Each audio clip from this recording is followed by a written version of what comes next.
Hello, fellow pilgrims. We're doing it. Divine Mercy Sunday. Faustina Kowalska. Kowalska. It's one of my favorite names of all time. Faustina is one of my favorite saints, and I love Divine Mercy Sunday because of this, and Faustina's feast day. But Faustina, and this diary in particular, has been super formative in my own spiritual journey. And if you don't have anything to do in quarantine, grab a copy on Amazon and read the diary to kind of understand the fullness of the devotion and kind of why Jesus is revealing himself in this way. The diary is pretty essential, just because like throughout it, Jesus is of course explaining to Faustina why he wants to do this, why he's revealing himself in this way. A big part of it is that the Lord has this vast amount of mercy, right? He has just this infinite amount of mercy that he desires so passionately to pour out on each and every one of us. And a lot of people aren't receiving it. Like, they're not seeking it out. So the point of the devotion is to really remind us of how much the Lord loves us and how much he desires to pour out his mercy upon us, so that we can go seek out his mercy. I've been kind of praying about, like, in my own life, like where I struggle to seek out the Lord's heart and seek out the Lord's mercy. The first big hurdle I find myself when it comes to, confession or just, allowing the Lord to love me and heal heal my soul is this kind of pride of disparity and lack of trust. I think it comes from like a place of unworthiness, like thinking to myself, I commit this sin over and over again, like I don't deserve the Lord's mercy. Or, okay, I've confessed this sin a million times to the priest, like Jesus, of course, is not going to forgive me because I'm a hot mess. I think for myself too, like, the more you kind of grow in the spiritual life, the more you kind of become aware of the gravity of sin. So you start to understand like how intense like your sin is, like the wounds that it leaves on yourself and the wounds it leaves on the people around you. And in a lot of ways that could be very disparaging.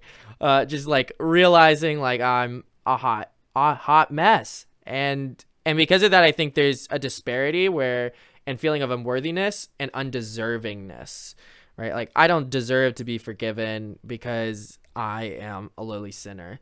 This second kind of hurdle I find myself kind of going through is a hurdle of taking for granted, like, how much the Lord desires to give this to me.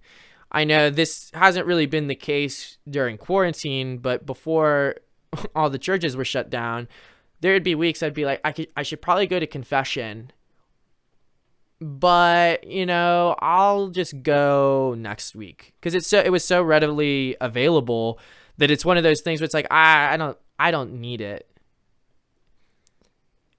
Something that I've really realized over quarantine is I really need it.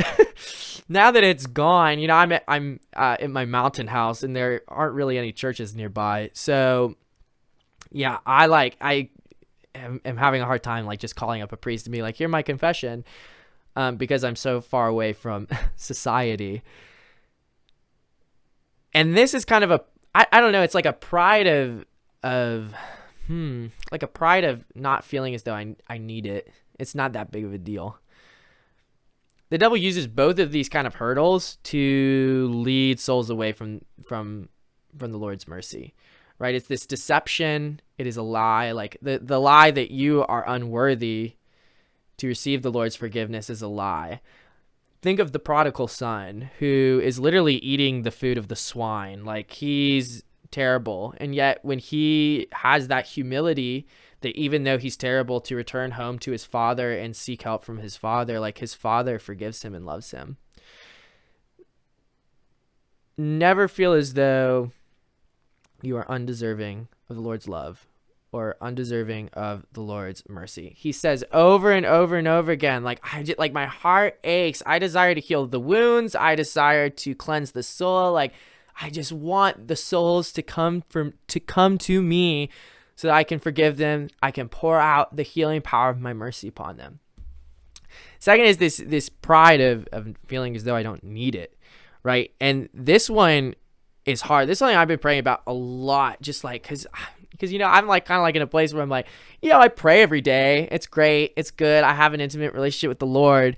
And like praying for this prayer of like, Lord, like help me acknowledge my sin. Help me to acknowledge like the ways that I wound your heart, like through my own sin, and give me like true like recollection of that, and also like give me true contrition, like help me to cleanse me, heal me in a way so that like when I sin, I feel that gravity every single time, even something small, like feeling that gravity and despairing like over that like, oh, I failed. I need to like run and seek forgiveness. The message of Faustina is a little intense. It's an intense book when you read it. There's a lot of hell, spiritual warfare, interior desolation, all this intense stuff. But the heart of Faustina and the message that Jesus gives to her is this message of hope, right? It's this message that Jesus loves us so intimately, and like he desires so intimately to give his mercy to us. It's that easy. We just have to seek it out. My favorite part of the image, this will be my last point, and I'll probably close out because there's not much more to say. But my favorite part of the image is his feet, which it's painted so one foot is in front of the other. And so like the artist, when painted it in a way that you as the viewer see Jesus approaching you, like he's stepping forward to you, right? His mercy is not far away. It's not abstract. It's like, it's present. It's approaching you. He's approaching each and every one of us with his heart exposed, desiring to pour out his mercy to us. We just have to grasp it. It's that simple. So I encourage everyone, call your priest, go to confession, pray a lot. Pray for me because I'm a sinner. The Lord loves each and every one of us very much so, and he desires very intimately and very passionately to pour out his mercy towards us, upon us, in us, over us, wrap us in it. Everything that you can do with the mercy he desires to do. So that is all I have. Pray for me. I'll pray for you. If no one's told you today, the Lord loves you. You're loved. I'll catch you guys next time.